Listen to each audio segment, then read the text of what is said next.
Assalamualaikum warahmatullahi wabarakatuh. Perkenalkan, kami dari jurusan Tadris Matematika UIN 1 Tulungagung. Di sini kami akan menjelaskan sedikit tentang pembuktian dalam matematika.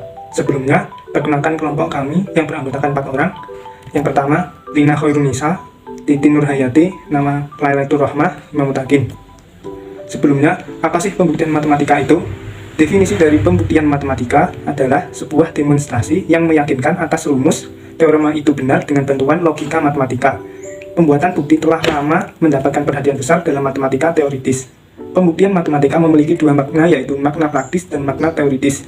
Makna teoritis bersifat formal yang merupakan transformasi dari sederetan simbol tertentu yang berupa pernyataan formal dan mengikuti aturan logika, aturan inferensi seperti modus ponens, dan sebagainya.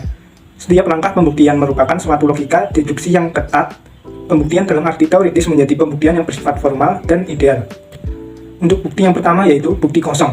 Definisi dari bukti kosong adalah apabila pada implikasi P maka Q dapat ditunjukkan bahwa P itu bernilai salah, maka implikasi ini akan bernilai benar apapun nilai kebenaran dari Q. Jadi di sini kita cukup membuktikan bahwa P itu bernilai salah, maka implikasi akan bernilai benar. Untuk contohnya, Pn jika n lebih dari 1, maka n kuadrat lebih dari 1. Tunjukkan bahwa P0 benar. Sini kita misalkan P-nya adalah n lebih dari 1 dan Q-nya n kuadrat lebih dari 1. Kita buktikan dengan P itu bernilai salah. Kita substitusikan P0 ke dalam n lebih dari 1. Apakah 0 lebih dari 1? Tentu saja tidak. 0 kurang dari 1. Maka pernyataan P bernilai salah. Maka implikasi ini bernilai benar. Bukti yang kedua adalah bukti trivial. Apabila pada implikasi P maka Q dapat ditunjukkan bahwa P itu bernilai. Apabila Q itu bernilai benar, maka implikasi ini akan bernilai benar apapun nilai kebenaran dari P. Jadi di sini kita cukup membuktikan bahwa Q itu bernilai benar, maka implikasi akan bernilai benar. Contohnya, Pn jika A dan B bilangan bulat positif dengan A lebih dari sama dengan B, maka A pangkat N lebih dari sama dengan B pangkat N. Buktikan P0 bernilai benar. Nah, misalkan P-nya adalah A lebih dari sama dengan B, dan Q-nya adalah A pangkat N lebih dari sama dengan B pangkat N. Jadi kita cukup buktikan dari Q-nya itu apakah benar atau salah. Kita ambil AB bilangan bulat positif, jadi AB itu lebih dari 0. Kita ambil sebarang nilai A dan B, apapun kalau dipangkatkan dengan 0 akan bernilai 1. Jadi 1 itu lebih dari sama dengan 1. Apakah itu bernilai benar? Ya benar, karena ada tandanya lebih dari sama dengan, jadi Q ini bernilai benar. Jadi terbukti bahwa jika A dan B bilangan bulat positif dengan A lebih dari B, maka N pangkat Bn terbukti benar. Bukti eksistensial. Ada dua tipe eksistensial ini, yaitu konstruktif dan tak konstruktif. Pada metode konstruktif, eksistensinya ditunjukkan secara eksplisit, sedangkan pada metode tak konstruktif, eksistensinya tidak diperlihatkan secara eksplisit. Contoh, buktikan ada bilangan irasional X dan Y sehingga X rasional. Kita sudah mengetahui bahwa akar 2 irasional, anggaplah kita sudah dapat membuktikannya. Sekarang perhatikan akar 2 pangkat akar 2. Bila ternyata akar 2 pangkat akar 2 rasional, maka bukti selesai. Dalam hal ini, X sama dengan Y sama dengan akar 2. Bila akar 2 pangkat akar 2 bukan rasional, diperhatikan bahwa akar 2 pangkat akar 2 tutup kurung akar 2 sama dengan akar 2 pangkat akar 2 sama dengan 2 merupakan bilangan rasional. Jadi, salah satu pasangan XY dengan X sama dengan Y sama dengan akar 2, atau X sama dengan akar 2 pangkat akar 2 dan Y sama dengan akar 2 pasti memenuhi pernyataan yang dimaksud. Ini dikenal dengan istilah pembuktian eksistensi non-konstruktif. Selanjutnya, bukti ketunggalan. Pertama, membuktikan dengan menunjukkan eksistensi suatu objek. Dua bagian dalam bukti ketunggalan yaitu yang pertama, menunjukkan bahwa elemen X yang memenuhi sifat yang diinginkan. Yang kedua, ketunggalan menunjukkan jika X tidak sama dengan Y, maka Y tidak memenuhi sifat yang diinginkan.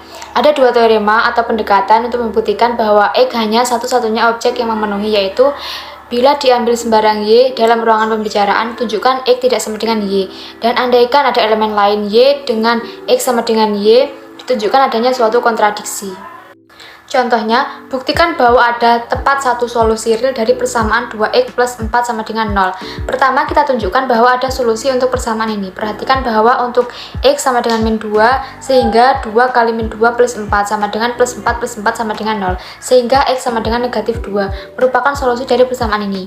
Selanjutnya, kita akan buktikan ketunggalannya untuk y tidak sama dengan negatif 2. Berlaku y tidak sama dengan negatif 2, 2y tidak sama dengan negatif 4, 2y plus 4 tidak sama dengan negatif 4 plus 4, 2y plus 4 tidak sama dengan 0, sehingga y bukan solusi dari persamaan ini. Bukti pecah kasus atau proof by cases didefinisikan sebagai berikut. P1 atau P2 atau hingga Pn maka Q setara dengan kalimat P1 maka Q dan P2 maka Q. Jadi untuk membuktikan kalimat pertama dapat dibuktikan setiap kalimat PI maka Q untuk I sama dengan 1, 2 hingga N.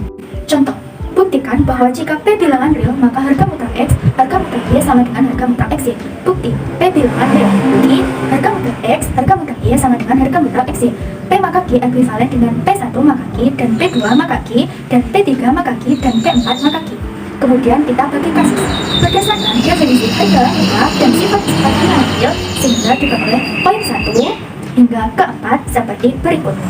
Jadi, dapat disimpulkan harga mutlak X, harga mutlak Y sama dengan harga mutlak X. Bukti induksi matematis didefinisikan sebagai berikut. Misalkan Pn adalah proposisi bilangan bulat positif dan ingin dibuktikan kebenarannya, maka langkah pertama yaitu membuktikan Pn benar. Langkah kedua, Pn plus 1 juga benar untuk setiap n lebih dari sama dengan 1. Gunakan induksi matematika untuk membuktikan bahwa jumlah n buat bilangan ganjil positif pertama adalah n kuadrat. Langkah pertama yaitu basis induksi. P1 benar diperoleh dari 1 kuadrat sama dengan 1. Langkah induksi selanjutnya, misalkan Pn benar maka diperoleh 1 ditambah 3 ditambah 5 sama ditambah hingga 2n dikurangi 1 sama dengan n kuadrat. Kemudian Pn plus 1 juga benar yaitu dengan substitusi n plus 1 ke n. Hal ini dapat ditunjukkan sebagai berikut. Langkah 1 dan 2 dibuktikan benar, maka untuk jumlah n buat bilangan ganjil positif pertama adalah n kuadrat.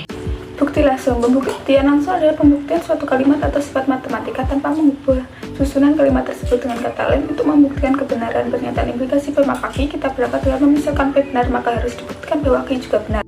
Contoh soal, buktikan bahwa jika n bilangan bulat ganjil, maka n kuadrat adalah bilangan bulat ganjil. Pembahasan, kita akan membuktikan pernyataan implikasi P maka Q dengan P adalah jika n bilangan bulat ganjil, Q adalah n kuadrat bilangan bulat ganjil. Mula-mula kita misalkan bahwa P benar, yaitu n merupakan bilangan bulat ganjil, akan dibuktikan bahwa n kuadrat bilangan bulat ganjil. Karena n bilangan bulat ganjil, maka kita bisa tuliskan sebagai n sama dengan 2k plus 1 untuk semua bilangan bulat k. Selanjutnya kita perhatikan n kuadrat sama dengan 2k plus 1 kuadrat sama dengan 4k kuadrat plus 4k tambah 1 sama dengan 2 kali 2k kuadrat plus k tambah 1.